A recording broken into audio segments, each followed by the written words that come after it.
What's up guys, Erroneous here, back with another Raid Shadow Legends video, and in today's video I'm going to be going over the brand new champions that are coming to the game, which includes a new mythical and a brand new Unity champion, and it's for a faction that I love a lot. Let's do this. Alright guys, so we do have a brand new mythical, and he is coming to the Orcs faction. He's an HP based mythical champion, and his name is Ashnar Dragonsoul.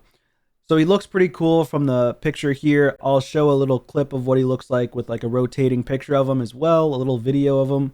And in terms of this champion's kit, on his base form, attacks one enemy 3 times. Each hit has a 25% chance to increase the duration of HP burn debuff on the target by 1 turn. It's okay, it's nothing crazy, good for PvE, not necessarily for PvP. It could be halfway decent. It has 1 book, that's it for damage. So I'm wondering if he actually does damage. If he does damage on a triple hit like this, this could be good for PvP simply because of the fact that he's a force affinity and it's another Rotos counter, right? Because if he hits hard and he hits the first hit, it goes into UDK, the other 2 hits go into Rotos and hopefully kill him, but we'll see how that goes. On the A2, attacks all enemies, instantly activates all HP burn debuffs on all enemies and all allies, which is an interesting skill.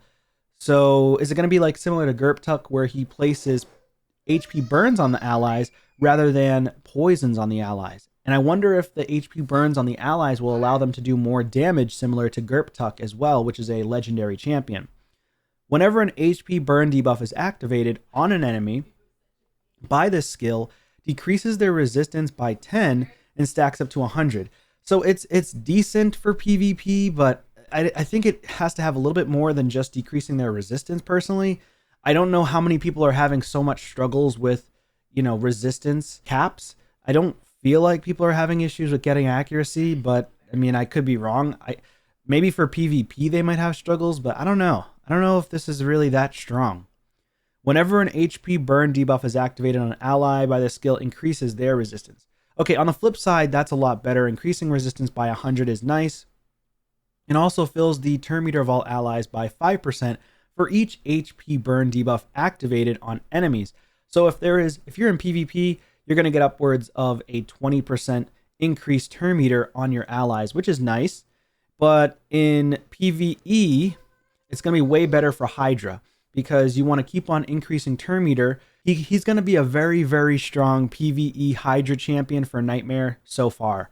But for PvP, I don't know yet. On the A3, 25% weaken debuff and HP burn on all enemies for 2 turns, which is very strong with the weaken. That's helpful, especially for Hydra.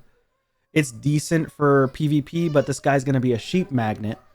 Also places HP burn debuff on all allies for 2 turns, and this debuff cannot be blocked or resisted. So, of course, HP burn, that's amazing, especially for 2 turns that can't be blocked or resisted is awesome. I mean, you can land it on Stone Skin regardless, but going through a block debuff buff is really helpful. So that's cool. Then fills the turn meter of all allies by 30%. I mean, wow. So he's got a lot of turn meter fill on his base form. He's got a lot of HP burn and a lot of synergy with increasing resistance versus decreasing your enemy's resistance. So that's nice. And then on the passive, by fire be healed, each active HP burn debuff placed by this champion increases their max HP by 5% and stacks up to 25%. So he can stack up max HP over time, which means he'll do more damage over time. HP burn debuffs placed on allies heals them instead of damages them. Okay, that's pretty interesting. So they don't take damage, they just heal. So that's crazy. He could be your healer, your debuffer for HP burn. You could put a Hex set on him for Hydra. So he'll do Hex, HP burn, and weaken, and filling turn meter, and healing just on his base form for Hydra. That's pretty insane. And increase ally HP in all battles by 35%. This guy is actually pretty strong. I don't know if he's going to be crazy for PvP, but for Hydra Nightmare, he's going to be pretty insane just from looking at his first base form. Now, on his secondary form, which is his hopefully way stronger form, Thunderstar on the A1 attacks one enemy 2 times. Each hit has a 35% chance of repeating once if the target is under HP burn. So you could have a chance of hitting up to 4 times on an enemy. That's actually pretty good. Yeah, I like this ability. It books out to a 50% chance for extra hits, for 2 extra hits. And just so you know, it's extra hit potential on each hit. So it's 50-50 on both hits, not just 50-50 to hit 4 times. It's a proc for like the first time he hits, he has a 50% chance to hit again. Second time he hits, 50% chance to hit again. So on the A2, attacks one enemy. If the initial target is under HP burn debuff, will repeat the attack on all enemies. This could hit hard because the repeated attack will ignore 20% of each target's defense. I think this guy's going to be a Hydra god. Potentially. And then on the A3, attacks all enemies before attacking, places a 60% increased defense buff and a 30% increased crit damage on himself for 2 turns. Then places a provoke debuff for 1 turn on targets under HP burn.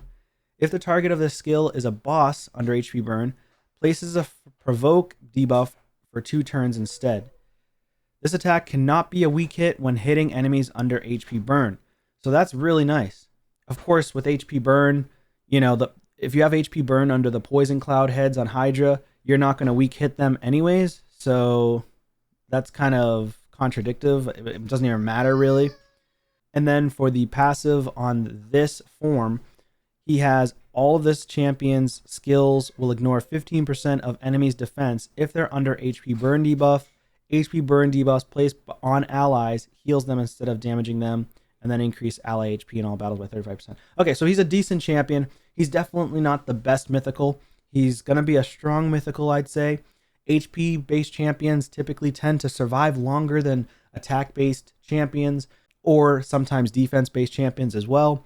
So yeah, I think he's going to be okay. I don't think he's going to be insane, but he's definitely going to be a strong PvE champion.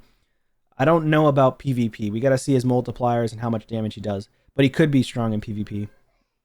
Especially paired with like Sulfurion. If you're trying to strip off the stone skin on your enemies, Sulfurion goes in, explodes the stone skin. He goes in and nukes in a second form.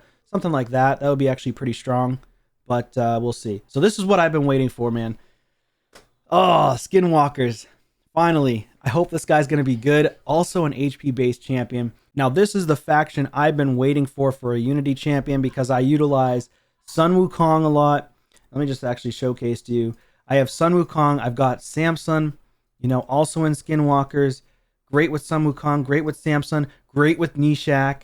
This is a great faction Unity champion for those who are free-to-play because there are a lot of free-to-play champions that are fusions over time. You've got Uko, also a Skinwalker. Nishak was a fusion. Uko was a fusion. Login champion with Sun Wukong. You know, Samson is not a login champ. You have to pull him from a shard. He is a pretty decent champion. I hope he synergizes well with this guy's kit. I haven't read it yet, so we'll see. And then in terms of other champions that are potentially powerful with him, let me take a look here in these Skinwalkers.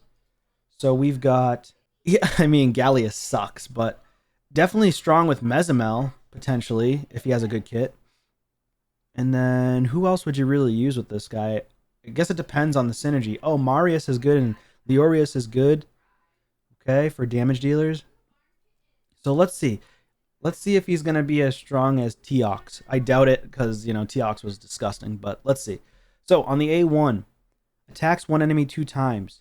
After the second hit, heals all allies by 5% of this champion's max HP. Also has a 10% chance of granting an extra turn, which is pretty cool. So you can get up to 4 hits, up to 10% healing of max HP from this champion on all your allies. And then it does boost up as well, additional 20% healing and additional 5% debuff chance, which would go for it would go to 15% chance of granting an extra turn. On the A2, attacks one enemy, has an 80% chance of placing a decreased defense debuff for 2 turns, and it books out to 100%. So it's only on one enemy. After attacking the initial target, attacks all enemies. Has a 80% chance of placing a decreased defense. Okay, why didn't they just make this an AoE? I don't understand. Does he hit really hard? So the thing is, it's kind of like the opposite attack of Foley. Yeah. Foley attacks all enemies, then one enemy that you targeted. This guy attacks one enemy that you targeted, then all enemies afterwards. which means he'll attack the same target again. But that initial target will probably die, I assume, if he has good damage multipliers. But who knows? It is a 100% chance of placing the decreased defense on everybody. So you're likely going to land it unless it's a weak hit. So that's affinity friendly is kind of annoying. Attacks all enemies 2 times on the A3. Each hit has a 100% chance of placing a stun debuff for 1 turn. This guy has a lot of debuffs in his kit. So is he immune to sheep? I hope so. Because that's, I mean, definitely strong for PvE. Going to be great for Curse City. I just don't know. Early game, I guess it would be good for early game arena, live arena, tag team arena. It's going to be good anyways because you can pick and choose the teams you're going to face. But for live arena, you have a high chance, high probability of getting sheeped. So for the Skinwalker's Unity, we've got... Is this all the same? No, it's not. So this passive here on this skill is different than the passive ability. So one faction ally, before attacking, has a 100% chance of removing all buffs from all enemies. That's pretty nice. But also, it's not decreasing the duration, which means a potential chance to get sheeped again. So one chance here from all enemies, and then another chance here from removing their buffs. Ugh, that's annoying. Before attacking, he could get sheeped before even placing the stuns. And then 2 faction allies, fills this champion's turn meter by 15% for each stun debuff placed by this skill. 3 faction allies, this skill will ignore 50% of each target's resistance. That's decent. Oh man, I don't know how I feel so far about this guy. On the passive ability, when an ally uses a multi-hit skill, each subsequent hit after the first deals 15% more damage. So like Samson will hit more damage. My Samson that I have would do more damage. You know, Sun Wukong will do more damage. If he kills an enemy, that additional hit afterwards, I think on everybody else would do more damage. Or unless it's coded as a single hit, I don't recall. Maybe it's just coded as a single hit.